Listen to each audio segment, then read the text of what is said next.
Boa tarde a todos vocês que acompanham essas comunicações da Eduerge. Nós estamos aqui hoje para conversar um pouquinho sobre um lançamento recente, que está disponibilizado no site da editora, que é um livro de contos do Valdomiro Silveira, um escritor brasileiro,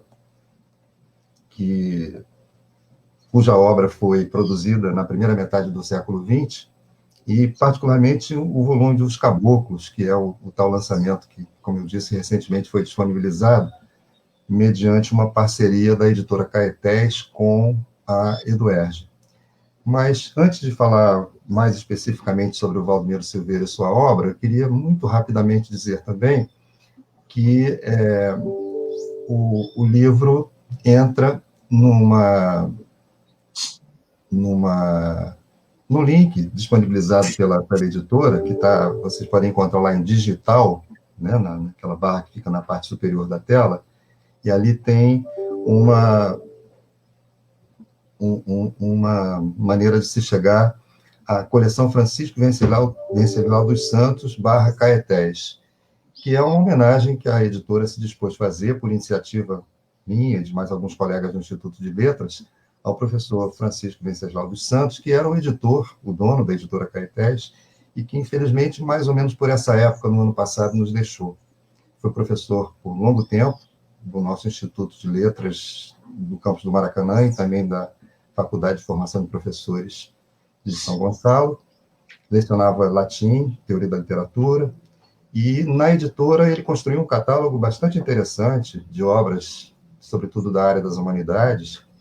Então, nós propusemos que a Eduerge disponibilizasse esses títulos online, uma vez que a editora vai ser extinta, não vai continuar, e isso foi feito. Felizmente, a gente teve um meio assim de salvaguardar esse catálogo, que tem títulos bem interessantes, como vocês podem ver. Por enquanto, já foram disponibilizados, se não me engano, 7 títulos, mas há outros tantos, talvez um pouco mais ainda, que serão paulatinamente disponibilizados, colocados no site para acesso franco. Com relação especificamente aos caboclos, tem uma circunstância que eu gostaria de referir, que foi o seguinte: este livro, na verdade, o Francisco não o deixou publicado. Era uma intenção dele.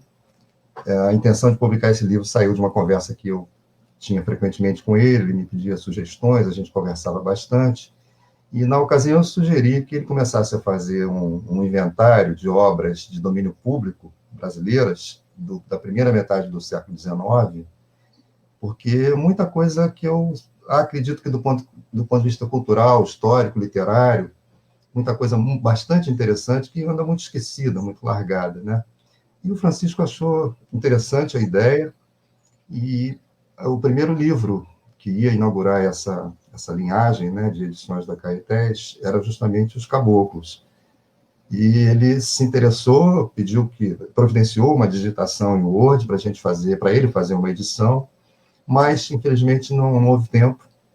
Ele nos deixou, mas o arquivo em Word ficou pronto, né? Eu tinha, inclusive, uma versão dele comigo. E, a partir daí, eu conversei com o Cláudio Correia, que vinha sendo o diagramador da editora, um amigo nosso, aluno da pós-graduação em Letras da UERJ, e o Cláudio também achou importante que a gente tentasse fazer a edição, conversamos com a Eduerge também abraçou a ideia, e nós, enfim, produzimos o livro, né, que era uma vontade do Francisco. E, por coincidência, quando nós nos interessamos, né, começamos a mexer com essa possibilidade, eu me dei conta de que o livro estava fazendo justamente 100 anos de publicado neste ano de 2020. A intenção inicial não tinha sido essa, porque o livro teria saído em 18 ou 17, né, quando nós começamos, o Francisco começou a mexer a providenciar isso. Mas, enfim, criou-se essa circunstância, né? 100 anos da publicação de Os Caboclos, que é o título principal do Valdomiro Silveira, e nenhuma movimentação editorial ou acadêmica no sentido de assinalar essa passagem, né, de uma obra que eu considero importante, né, dentro da literatura brasileira. Quando me dei conta disso, eu conversei com o meu colega e amigo Luiz Gonzaga Marquesan, da Unesp, campus de Araraquara, que também é um estudioso dessa vertente da literatura brasileira, e ele achou também interessante a ideia, se dispôs a fazer uma apresentação. Aliás, não, na verdade, melhor, a apresentação já estava pronta por ocasião das providências iniciais do Francisco. Mas a ideia ficou arquivada e nós a reativamos agora. Eu conversei com o professor Marquesan sobre o fato de que, enfim, o livro ia sair, apesar desse atraso. Ele ficou bastante satisfeito com a ideia e concordou também em participar aqui, conversar um pouco conosco sobre essa obra, particularmente sobre o Valdomiro Silveira, porque ele tem uma afinidade muito grande com essa vertente, né, esse ramal da literatura brasileira, e tem certamente coisas interessantes aqui a conversar a respeito de Os Caboclos.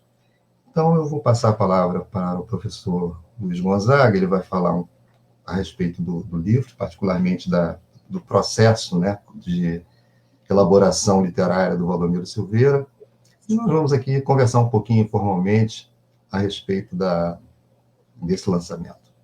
Zaga, por favor, professor Luiz Gonzaga. Muito obrigado, Roberto.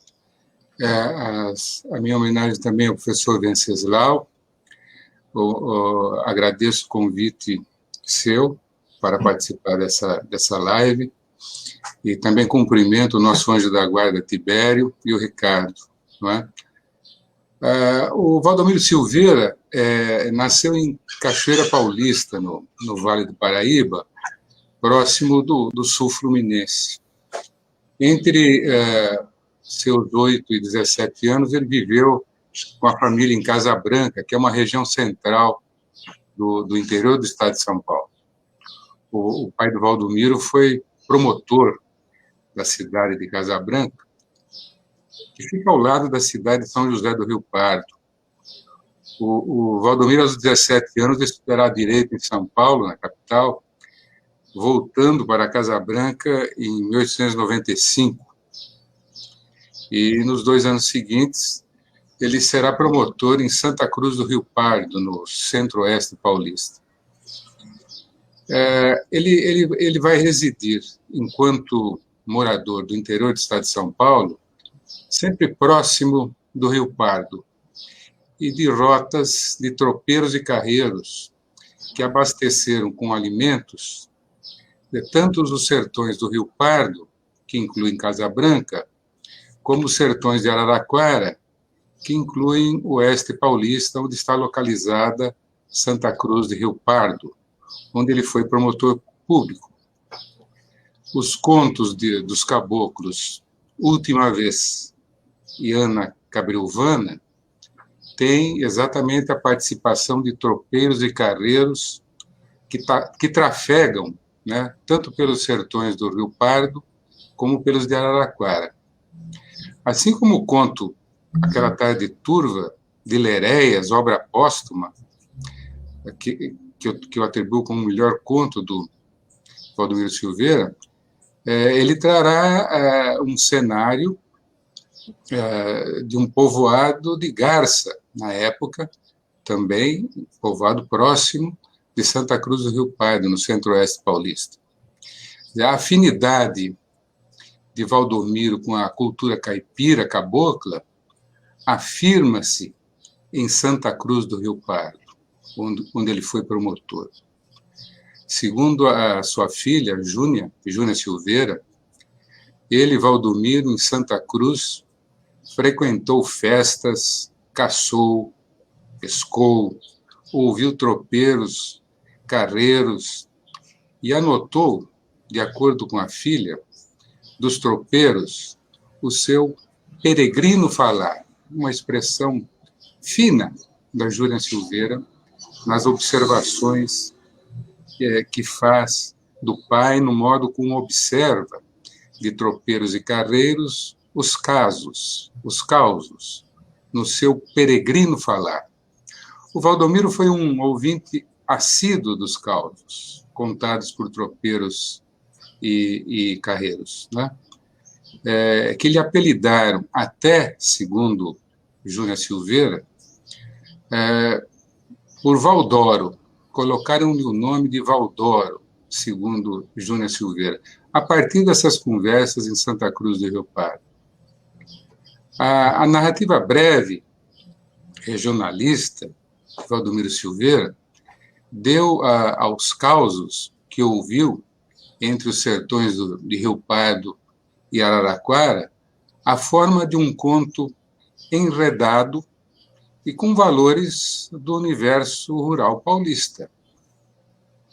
Após 2 anos em Santa Cruz do Rio Pardo, em 1897 ele volta para Casa Branca, a fim de advogar com o pai. Em 1905, seguirá para Santos.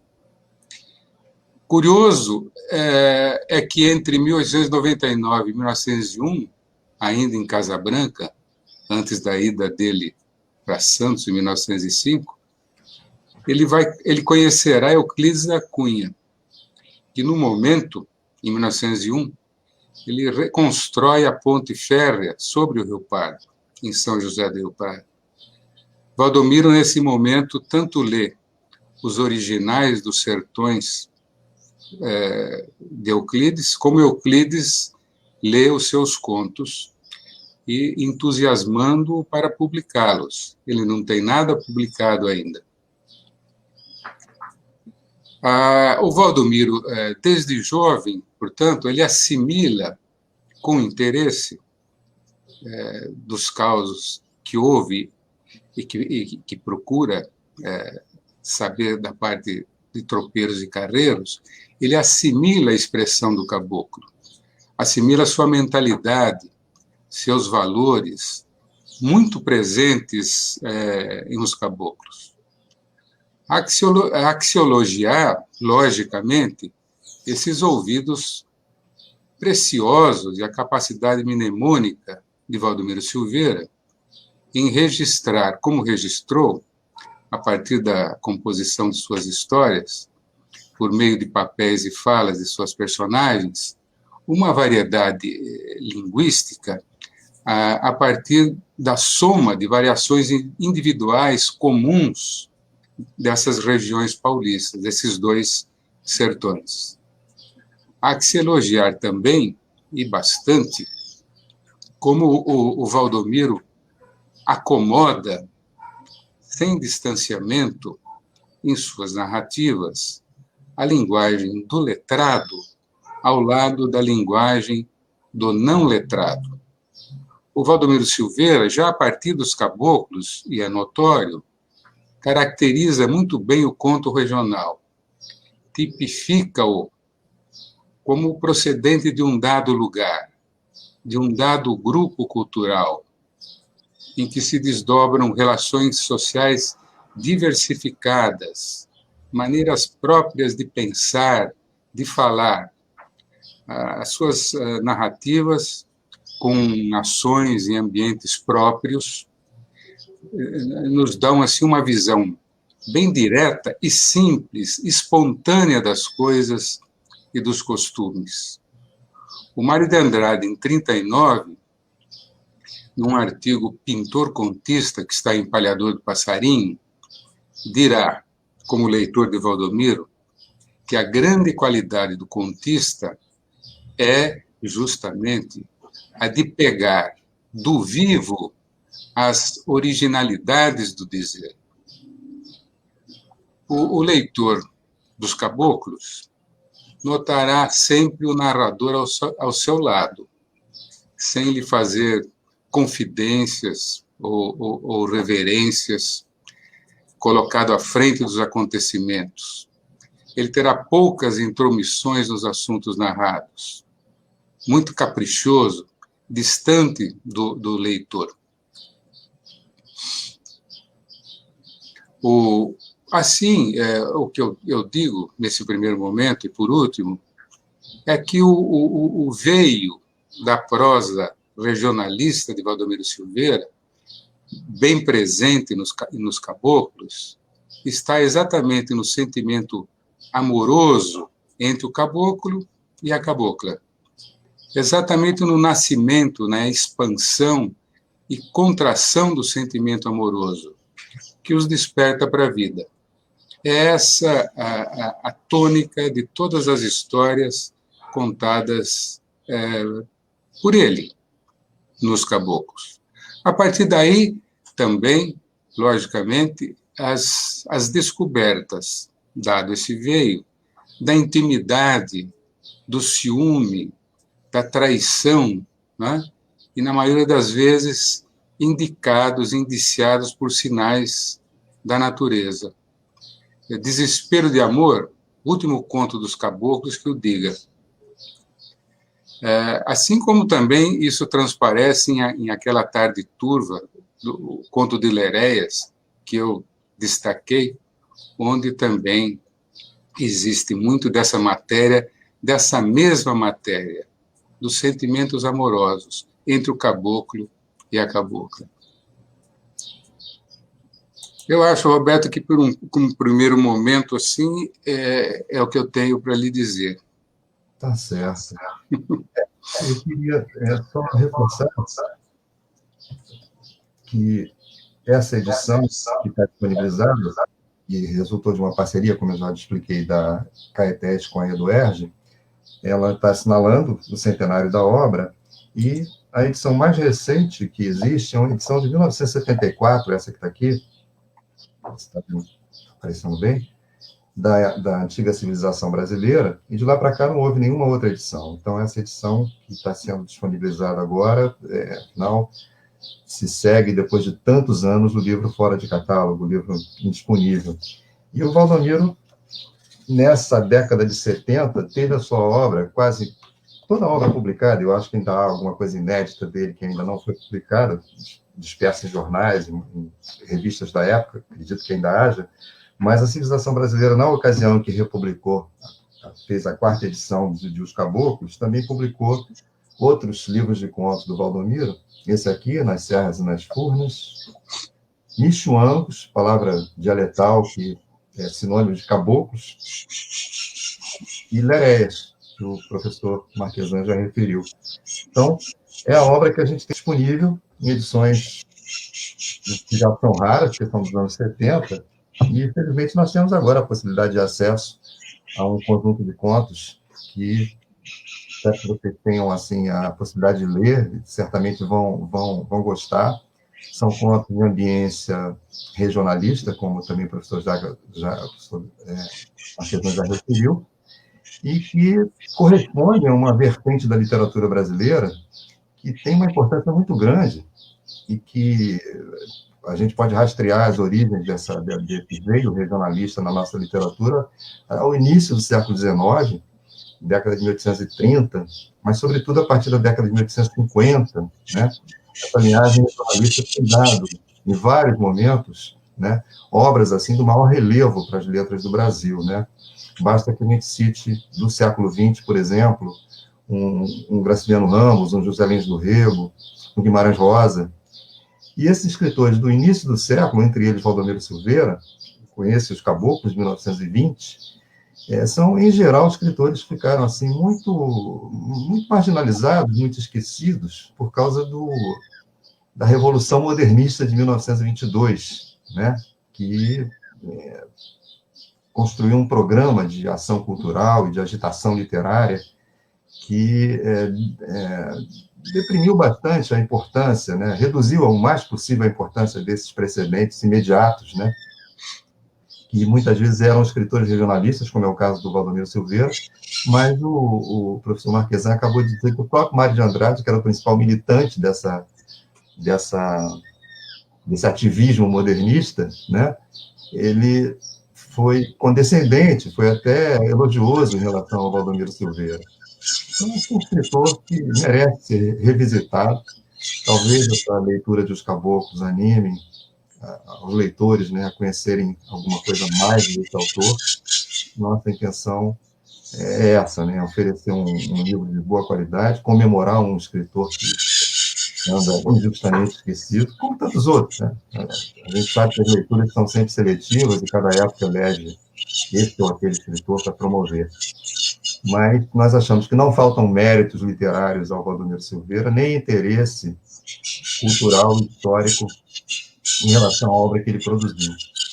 Então, reforço o convite para que vocês visitem lá a coleção Francisco Venceslau no site da Eduerge, e que tenham, que desfrutem, né, desse trabalho esteticamente tão relevante que fez o Valdomiro Silveira. Então, professor Marquesan, você teria mais alguma coisa para acrescentar para a gente? Eu quero lembrar, como você também lembrou, o Mário de Andrade, na verdade, ele vai elogiar, ele elogiou o Valdomiro Silveira, como também ele elogiou muito o Hugo de Carvalho Ramos, Sim, sim. né? A linguagem desses dois regionalistas, não é? E no Empalhador de Passarinho também. Esses dois autores foram muito elogiados por ele. E é engraçado também o modo como o Monteiro Lobato, que foi o editor dos Caboclos, né, falou tão mal do caboclismo, não é? Ele se referiu ao caboclismo, e essa fala irritada dele, ele foi um homem irritadiço, né? Essa fala irritada dele está em cartas entre ele e Godofredo Rangel, na Barca de Gleire, né? Ele falou muito mal do caboclismo e acaba editando os caboclos, né? E sem fazer ressalvas, né? Ele gostou do livro, né? E acabou publicando, assim que assumiu a Revista do Brasil, e montou uma editora como célula da própria Revista do Brasil, uma revista que ele comprou do Estado de São Paulo, do jornal, né? No início do século. Uma revista que, inclusive, teve assim teve a capacidade de difundir a literatura no início do século XX em São Paulo, não é? E favoreceu muito, inclusive, a difusão da cultura, dos livros e de tudo aquilo que a Semana da Arte Moderna começava, em seu princípio, por movimentar. Essa lembrança que eu queria trazer da parte dos modernistas, da parte de Mário de Andrade. Não é? Quanto ao conto, de fato, ele dá ele faz o devido enquadramento do conto regionalista, aproximando-se e representando bem um grupo cultural no seu devido espaço. Não é? Isso ele faz muito bem, o Valdomiro, e continua por fazer nos seus outros livros também. Né? Há que se elogiá-lo, sim. E é isso que nós procuramos fazer. Essa edição centenária, ela deve ser elogiada a partir das ideias do professor Venceslau. Pois é, era essa a nossa intenção, colocar em circulação uma obra importante e um tanto posta de lado, há tantas décadas não reeditada. Então, quero agradecer muito aqui a participação do professor Marquesan, agradecer o apoio também do Ricardo e do Tibério para a gente fazer essa pequena transmissão e reforçar o convite a todos que visitem o site da EduERJ, particularmente a coleção Francisco Venceslau Caetés, onde vocês vão encontrar os caboclos nessa edição do centenário e mais uma série de títulos, como eu disse, em processo de disponibilização. Eu acho que 7 ou 8 já estão lá, outros tantos vão entrando gradualmente nas próximas semanas. Então, muito obrigado, boa tarde a todos, até uma próxima vez. Boa tarde, Roberto. Boa tarde, Tibério e Ricardo.